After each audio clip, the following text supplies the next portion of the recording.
एक गांव में एक बहुत निर्धन व्यक्ति रहता था। उसकी हालत इतनी खराब थी कि वह अपने 2 बच्चों और अपनी पत्नी को एक टाइम की रोटी भी नसीब नहीं करा सकता था। धीरे धीरे हालात और ख़राब हुए और उसने निर्णय लिया कि मैं घर छोड़कर भाग जाता हूँ। वह उसी दिन रात को घर से भाग गया। 2 दिनों के लंबे सफ़र के बाद उसे महात्मा बुद्ध अपने शिष्यों को ज्ञान देते दिखाई दिए। उसने महात्मा बुद्ध को देखकर निर्णय लिया कि मैं भी इस संसार से संन्यास ले लेता हूँ, और वह महात्मा बुद्ध के चरणों में गिरकर रोने लगा और कहने लगा कि मुझे भी सन्यासी बनना है। महात्मा बुद्ध समझ गए थे कि यह दुनिया की महामारी से पीड़ित होकर यहाँ आया है। महात्मा बुद्ध ने उसे अपने शिविर में शरण दे दी। कई दिन बीत गए थे। फिर एक दिन महात्मा बुद्ध वृक्ष की छांव में बैठे थे। उन्होंने उस निर्धन व्यक्ति को बुलाया और कहने लगे कि पीछे की तरफ एक बहुत सुंदर नदी बहती है, जाओ वहाँ से एक घड़े में पीने का पानी ले आओ। वह निर्धन व्यक्ति वहाँ से चल पड़ा और उसने वहाँ जाकर देखा कि नदी में बहुत से जंगली जानवर पानी पी रहे हैं और खेल रहे हैं।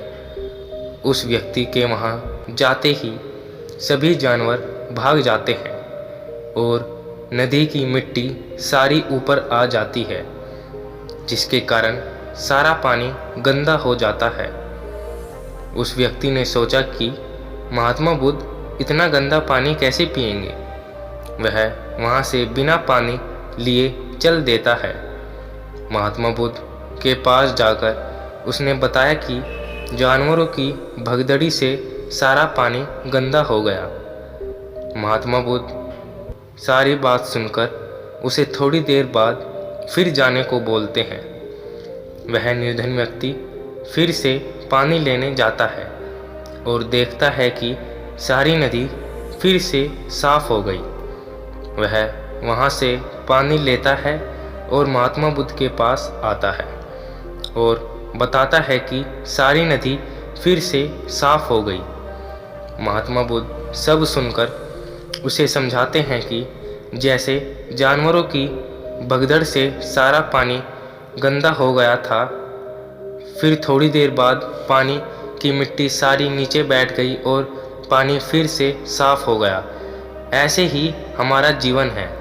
समस्या आती तो है लेकिन फिर चली भी जाती है। दुखों के दिन के बाद सुख का दिन भी अवश्य आता है। जैसे दिन खत्म होने के बाद रात अवश्य आती है। बहुत गर्मी के बाद एक सुखद वर्षा ऋतु भी आती है।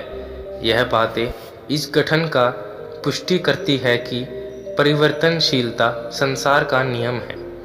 इसलिए उन बातों और वस्तुओं के लिए दुखी होने की आवश्यकता नहीं है जो निश्चित ही नहीं है। परिवर्तन स्वीकार करना आपको हर कठिन परिस्थिति में खुश रहने की शक्ति देता है। परिवर्तन ही संसार का नियम है।